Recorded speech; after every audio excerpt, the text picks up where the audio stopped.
my stint with the Esplanade Children's Arts Enrichment Centre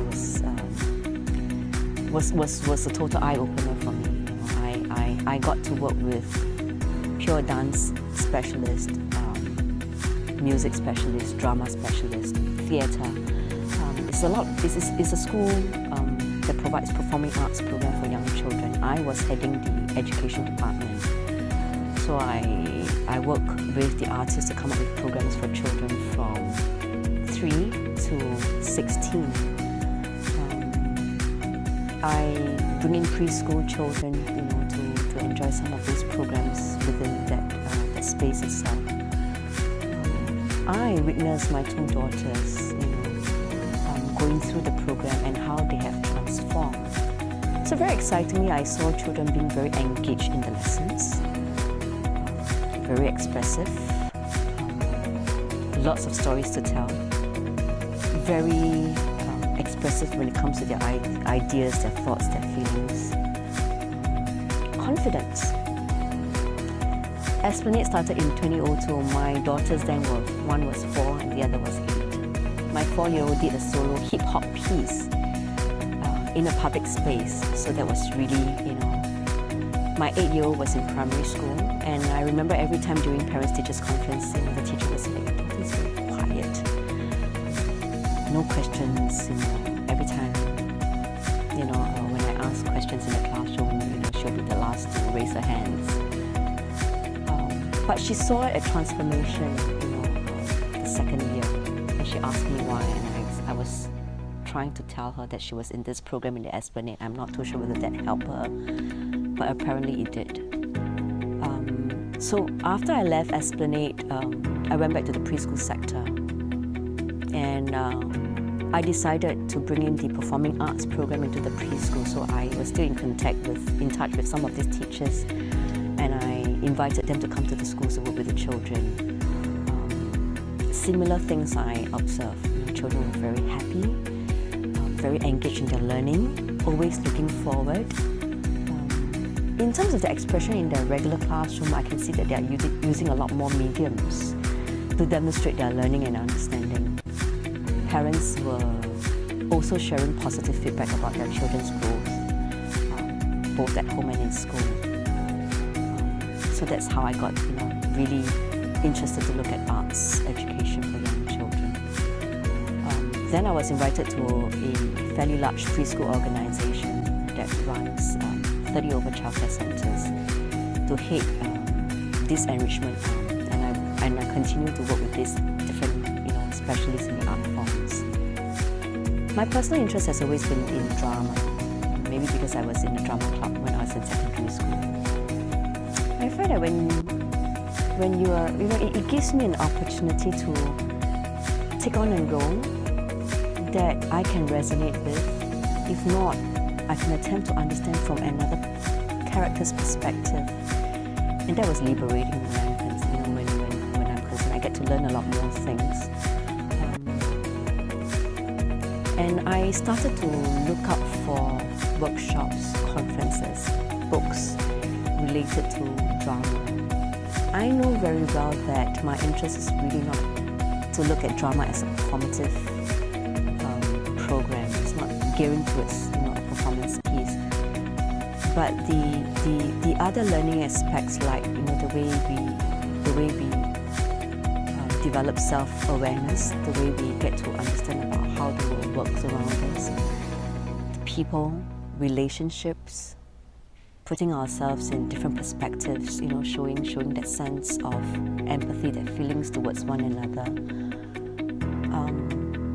And as I was going through, you know, the courses, the workshops, the readings, I came across Dorothy Heathcote's, Cecily O'Neill, looking at process drama, this whole concept of mentor of the expert. Then I got interested in Bower's Theatre of the Oppressed, how it gives voice to a marginalized community, or people who do not have a voice, and how that can affect a social change. Then I realized that my interest in drama is really looking at drama in education, you know, the whole learning aspect, how it gives or how it empowers one to become an agent of change. So that's how I began to look at, a lot more in drama education. A lot of the readings and workshops that I've attended, their focus when it comes to drama, in this kind of drama, process drama work and applied drama work, is mainly for youth. None for children in the early years. I was very keen to experiment that. So after I left that organization, I started the Learning Connections with an ex-colleague, a good friend of mine, and I started to look at programs, designing programs that allow the children to take on roles, allow the children to look at problems from different perspectives, allow the children to rehearse those solutions that they have come up with, and discuss about those outcomes, the consequence. And I realized that in this safe space, when the children are able to do that practice, that simulations, that dramatization, and discussion about it, the children had no stress to decide, this is probably not the right solution, and let's try, perhaps this will lead to a better outcome, and there's really no right or wrong. Children were very comfortable in the space, experimenting different, problem-solving strategies, different, discussing openly about the different consequences and outcomes, and I like the process of engaging children in topics of discussions like that. And that's perhaps one way, or one thing we have to realize, that our children are not children who are not capable of thinking deeper into issues that perhaps adults feel that is too young, is too deep for children to explore. So we have explored issues that revolve around violence, revolves around terrorism, revolves around kindness. What does kindness really mean? What does it mean to be unkind? So these are issues that we have explored in the classroom with very young children, from 4 to 6 years olds. And it has been a very satisfying journey for me.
very happy that now there is an emphasis of arts education in the early childhood sector. We should perhaps have more community of practice. We should have more dialogues with the teaching artists, with early childhood teachers, the leaders, the stakeholders coming together to talk more about that. One of my greatest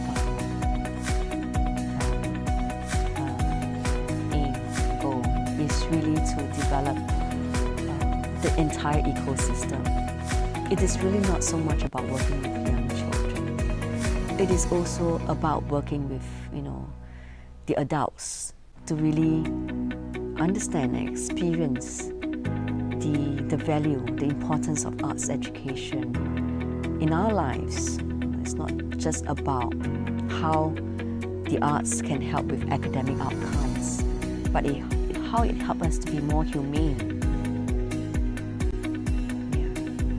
So while of course I recognize that writing, reading, arithmetic is very important. But if these components cannot help us to be more humane in our lives, is that what education is all about? And with the world that is increasingly, so complex, so problematic, I'm also very concerned whether are we equipping our children with enough skills for them to be able to cope and survive in the future. And how do we go about equipping them with these skills? And one of the most effective ways is really through the arts. In the classroom where they have a safe space, they get to interact with the world, a possible world. Try to look at different possibilities and how do they transform these possibilities into actualities. In that safe space, perhaps we'll be able to equip these children with skills that, or with at least some form of preparation for them to face the world in the future when we are no longer around.